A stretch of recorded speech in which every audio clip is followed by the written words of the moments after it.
US President Donald Trump has warned Iran that time is running out over nuclear talks, saying that the next attack will be far worse. This follows the arrival of the USS Abraham Lincoln aircraft carrier and other warships to the region. The convoy was deployed from the South China Sea to the Arabian Sea.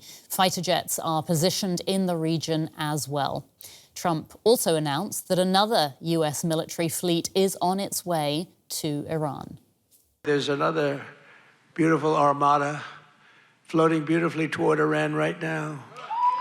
So we'll see. I hope they make a deal. I hope they make a deal. They should have made a deal the first time they'd have a country. All right, let's talk about this with Meir Javedanfar, an Iranian-Israeli lecturer and author. He's teaching Iranian politics at Reichman University in Israel. Welcome to DW. We heard Donald Trump there saying that a massive armada is heading to Iran. What is your take on his statement there? Well, I think this is a very strong pressure tactic by President Trump to get the Iranians to agree to his demands. Now, what his demands are, some people believe that he wants the Iranian regime to stop killing the Iranian protesters, while others believe that his demands are for a new nuclear deal that is far more encompassing and far more comprehensive than the one that he walked out of in May 2018. Meaning that unlike that deal, which was originally reached with President Obama in July 2015, this time President Trump will probably demand zero enrichment on Iranian soil, the complete dismantlement of Iran's nuclear program and Iran's missile program. Now, these are different views. None of these have been confirmed. What we know from the Iranian side is that they say that there are a number of countries that are trying to mediate between the Islamic Republic of Iran and the Trump administration. They say that we're not in direct talks with the Americans, but there are a number of countries that are trying to mediate. I think chief among them is Turkey. The Turks are very concerned about an America-Iran war. They're worried about a new wave of Iranian asylum seekers going to Turkey, joining already a large number. And it seems that they are heading the diplomatic front. Also, I think another country that is involved is Qatar. The Qataris are also transferring messages between the two sides. Whatever Trump is heading for here, we're hearing from the Iranian foreign minister that negotiations can't take place under threats. So what do you think is the most likely scenario now? How might this play out, do you think? Well, Anya, conventionally speaking and looking at the way President Trump behaves and his strategies, I think he's not going to back down on this. It seems that he's really zeroing in on the Iranians. He's not going to let up. I think the minimum is keeping pressure on the Iranians, and maximum he could attack them. By this time next week or in 2 weeks' time, we could be in the middle of or soon after a military strike by the Americans. And from what we hear from Iran, from the protesters, they would back such an attack against the rulers of the Islamic Republic because of the unprecedented cruelty shown by the Islamic Republic security forces towards Iranian protests. We're looking at numbers that are unprecedented, numbers of killed, that are unprecedented in contemporary Iranian history. So there is a lot of support for an attack by foreign government, namely probably America, if not Israel, against the Islamic Republic for what they've done to the protests. So this puts President Trump under a lot of pressure because he called on the Iranians to come onto the streets. So if he ends up doing nothing, without, that's going to tarnish his image. So I think the least he's going to settle for is a new nuclear deal, something that is far more outreaching. If not, I think he's not going to, if the Iranians are not willing to give him that, he's not going to walk away without a war because he would come out of the latest confrontation with the Islamic Republic as a loser inside Iran and outside the United States. And I would like to conclude by saying that let's not forget this year there's going to be midterm elections in the United States. Mm-hmm. So President Trump will want to avoid any scenario that weakens his chances. Dr. Meir Javedanfar, Iranian-Israeli lecturer, author and commentator at Reichman University in Israel. Thank you so much for your time. Thank you. All right, for more now, I'm joined by Bradley Bowman. He's with the Center on Military and Political Power at the Foundation for Defense of Democracies. Brad, it's good to see you again. Good to have you with us. What do you expect to happen in the next few days, particularly after we heard what the president said there? Thanks for the opportunity to join you again. The president is clearly doing what Ronald Reagan's old Secretary of State, George Shultz, said, and that is cast the shadow of power over the bargaining table.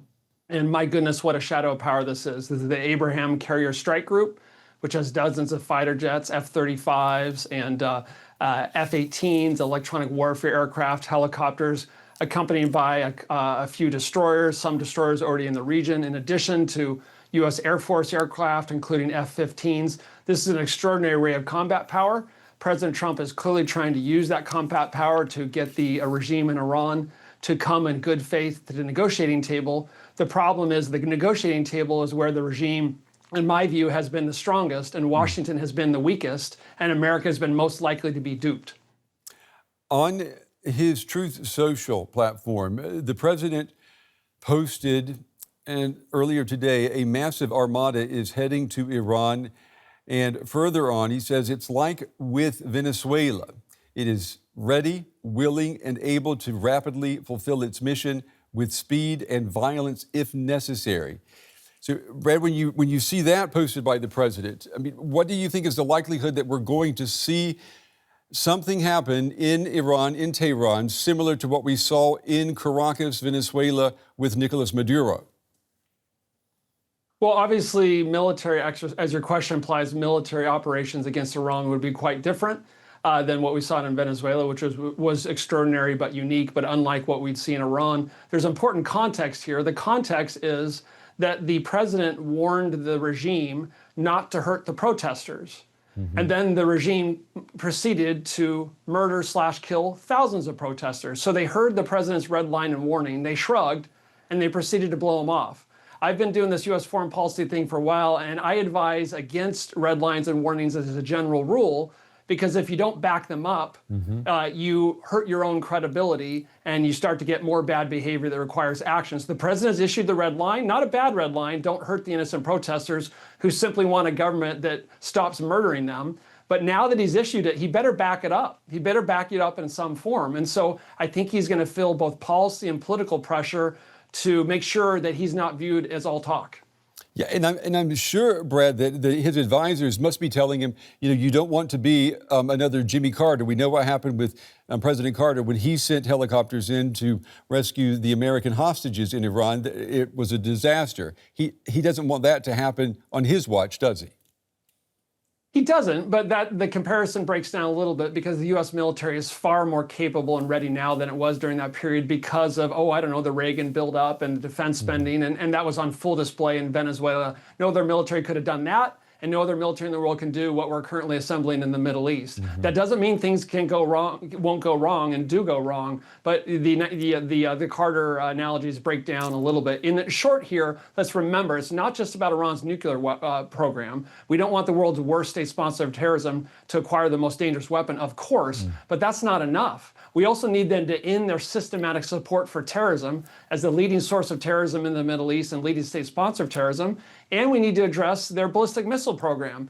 And if you think that Iran's going to agree to ending their pursuit and progress toward a nuclear weapons program, they're going to stop their support for terrorism, and they're going to stop their ballistic missile program and stop persecuting the Iranian people, I got a bridge to sell you because it would require them to be something that they're not. That's why the negotiating table is such dangerous ground for the United States of America, because they will dupe us and get us to agree to a deal that is contrary to regional American and European interests And we will not have a better future in a more stable Middle East, I predict, with confidence, until the Iranian people finally have a government that's interested in their welfare rather than the export of terrorism. Let me get your reaction to what we've been seeing from Iran. They have reacted to President Trump's post, also on social media. The Iran mission to the UN wrote the following: Iran stands ready for dialogue based on mutual respect and interest, but if pushed, it will defend itself and respond like never before.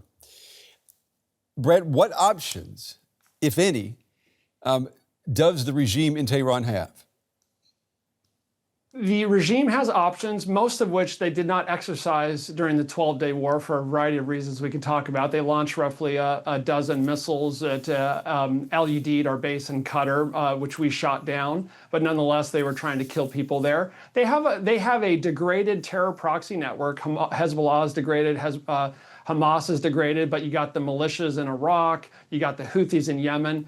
They could conduct a variety of attacks on our embassies and consulates. They could, if I had to guess, I would say they're going to do more this time than they did during the 12-day war, because they will perceive that this time it's existential. It's the survival of the regime. And so if they have any tools, I would be surprised if they don't play them. They're trying to scare us into not doing what the president's warnings require. And we should not take those warnings lightly.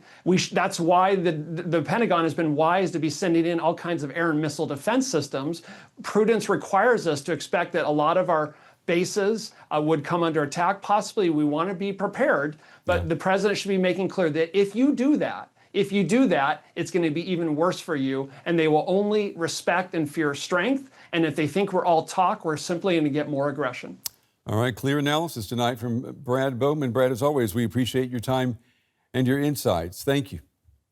Thank you. Well, I'm joined now by Michael O'Hanlon. He's with the Brookings Institution, where he specializes in U.S. defense strategy and the use of military force. Michael, it's good to have you with us. President Trump telling Iran to make a nuclear deal or else. I mean, is this new U.S. military buildup in the Middle East, is it really about Iran's nuclear program?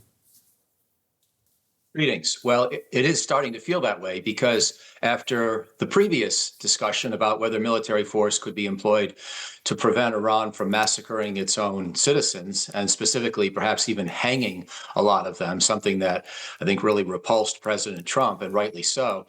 President Trump realized, I'm assuming, that there was really no good way to employ military force to protect a population from its own security forces. That's just historically not something we've done very successfully, whether it was, in Kosovo or whether it was in some other conflict in the past. Usually you need some presence on the ground, or you need to punish the regime so much that it cries uncle. But the Iranian regime has already proven it's not apt to do that. So it's starting to feel like, with this new set of deployments to the Middle East, that President Trump is trying to force a nuclear deal. And we'll see what happens. I'm doubtful that he can get it with this method, but he's sort of on, in his own mind at least, sort of on a roll with the Venezuela operations and the strike from last June. And maybe he's becoming confident that he knows how to use military force in this very selective and targeted way to get good results. I'm wary, but we'll have to see what happens. I wonder if you think that we're watching a president who's engaging in a little bit of revisionist history here. I mean, last year in June, the U.S. attacked 3 nuclear facilities in Iran. At the time, Trump said that Iran's nuclear enrichment facilities had been obliterated. Is he now essentially admitting that those strikes were not as successful as he claimed? Yeah, I think that word was always an unfortunate word. And of course, the administration doubled down when it was challenged, because President Trump doesn't like to admit he's wrong, at least not directly. He'll sometimes back off of an idea, but he doesn't usually like to come out and say he was just flat out wrong, given his personality. And so I think in that regard, what we're seeing is a recognition that some nuclear capability survived. Probably most of the highly enriched uranium survived. And moreover, Iran's now had 6, 7, 8 months to start to rebuild things. By the way, even if Trump says he's attacking nuclear facilities or that he's concerned about them, it doesn't mean they'll be his target. He could choose to go after leadership. And it could be, again, more of a punishment strike than a direct physical deterioration of remaining Iranian nuclear facilities. So that's another possible interpretation or option for the president. Yeah, you're reading my mind there. I mean, I was about to ask you, what do you think the possible targets could be if the U.S. does carry out new strikes on Iran? Well, certainly the supreme leader is one possibility. He is believed to have spent most of last June in a bunker, knowing full well what was happening to some of his subordinates, especially who were in the military and nuclear chains of command, as Israel carried out its 20 days or so of airstrikes. And I think that one possibility, President Trump reportedly discouraged Prime Minister Netanyahu from going after the supreme leader last spring, but Trump may have reassessed. There may also be other political and security force leadership that he would target. And there could also be conventional military capabilities. Many of them have already been damaged, of course, by Israel. But, for example, Trump could go after the shadow fleet of oil tankers that has been transporting Iranian oil in violation of sanctions. Now, that's, of course, fraught business when you're trying not to destroy the Persian Gulf's ecosystem. But you never know what Trump would be willing to do at this point. I'm wondering, too, shades of Venezuela here, how likely is some kind of audacious operation like what we saw in Caracas against Nicolas Maduro, where you've got elite U.S. forces flying in and out within hours and taking a leader with them? Well, I doubt it, because you mentioned the echo of Venezuela. Most Americans will remember also the echo of the failed Iran hostage rescue mission in 1980, at least those of us old enough to remember. And many of President Trump's advisors will surely remember. Tehran is just too far inland, and there's too many things that can go wrong. You probably recall that even with the Venezuela operation, we had one helicopter that was damaged, and we were fortunate to get it back. With the bin Laden raid in 2011, we lost one of the two helicopters, and that was a deep inland mission. And some of the operations we carried out against ISIS leadership in Iraq and Syria also involved aircraft, but generally from bases that were 50 or 100 kilometers away, maybe 200 kilometers at most, over terrain that we largely controlled. And so I think this is just going to be too hard to go in and do a snatch and grab of that kind of nature. I could be proven wrong, but my better guess would be standoff weaponry. Yeah, I mean, I remember that disaster, as you said, at the end of the 70s, 1980. Many people say that that's what cost Jimmy Carter the election in 1980. I'm sure that that will be also in the minds of the people around Donald Trump. Let me ask you about Saudi Arabia. On Tuesday, the Saudis said that they will not allow their airspace or their territory to be used for any military actions against Iran. So would the United States be able to strike Iran without Saudi support? Yes, but it makes it more complicated, and it may explain some of the delay. Or this delay could be essentially a negotiating tool, with Trump trying to create the specter of a forthcoming strike in order to put pressure on the Iranians to do a deal. But, we have other places where we have U.S. military access in the broader region. I think most countries will be wary of giving us permission to use their bases for this kind of a strike. But we also have aircraft carriers and we have stealth bombers. So depending on the target set and the, depth and range of that target set, I think we could probably do a number of things without any kind of allied help. Again, to what end, you have to ask, because I'm not sure what's still left of the Iranian nuclear program. I'm not sure how good our intelligence is about where any residual capabilities are. And I'm not sure how many Iranian leaders you're going to manage to kill with airstrikes. But I think we do have options in any event. We do have options, and we would think that the Americans have friends in the Middle East, and yet you've got the Saudis saying you can't use our airspace, and they're saying that despite the fact that President Trump has designated Saudi Arabia as a major non-NATO ally of the United States. Are the Saudis, are they fair weather friends for the Americans? No, I think they're exercising their own sovereign right to make decisions about how their territory is employed. And they've got to live next to Iran forever. So it's understandable they would have a more complex calculus. I would remind you, I'm sure you recall, many European countries have denied the United States airspace in past complicated missions where there were controversies over whether it should have been carried out in the first place. For example, the attack in 1986 in Libya against Gaddafi because of the previous bombing on German soil, I believe, of a discotheque where two Americans had been killed the year before. So those are the kind of calculations that every sovereign country's got to make for itself. And I don't think the United States should be indignant if the Saudis make a call that we don't like. If the U.S. does decide to strike Iran, it will almost definitely be able to count on Israeli support. What other regional powers do you think are likely to be involved? You know, it's a great question. It's going to depend on the nature of the operation and how it's described in advance. I don't think any country is going to be all that anxious to antagonize Iran just because the Americans feel like striking. So I think there'll have to be discussion of the options, the target set, the duration of the campaign, the post-campaign diplomatic strategy. And, you know, if all those things look reasonable, then it's possible that a country like Jordan could support this, perhaps. It's possible that Egypt might, but I don't think anybody's going to be enthusiastic. Maybe we can talk Qatar, Kuwait, or the UAE into letting us use their bases. But again, I think the main reason for a delay in this whole thing, apart from the negotiating tactics involved, is to let the aircraft carrier, or more than just an aircraft carrier, get to the region and to prepare a B-2 strike. The Iranians, I'm sure they're aware of all of these things that you're saying. So what options does Iran have? I mean, it says that negotiations cannot take place under threats, but at the end of the day, does Iran really have a choice? Well, Iran has what you might call the Delcy Rodriguez option, which seems to be emerging in Venezuela, which is basically a limited deal. Now, in the case of Venezuela, it wasn't so much a deal. It was a snatch and grab of the president. But in this case, it could be a limited concession, a nuclear deal, a resumption of monitoring, and a willingness by Iran to give back its highly enriched uranium, but otherwise keep the regime in power.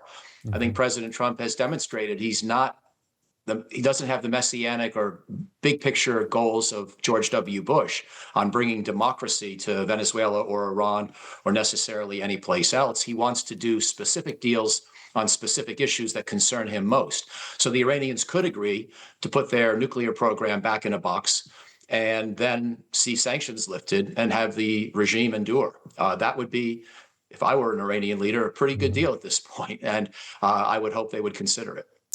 Michael O'Hanlon from the Brookings Institution. Michael, we appreciate your time and your valuable insights on that. Excellent discussion. Thank you. Thank you kindly.